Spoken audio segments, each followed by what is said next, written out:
వీలైతే ఒంటరిగా ట్రావెల్ చేయండి.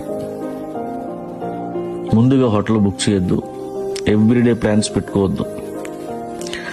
ఆ రోజు ఎక్కడ పడుకుంటున్నావో, ఏం చూడబోతున్నావో నీకు తెలియకూడదు. అది ఎక్స్పీరియన్స్ అంటే. అడవిలో తిరగండి, ఐలాండ్లో కూర్చోండి, లేదా చిన్న క్యాంప్ ఫైర్ పెట్టుకొని కొండ మీద టెంట్లో పడుకోండి. దమ్ముంటే చేయండి, లేదా రేపు ఎల్లుండి చావండి.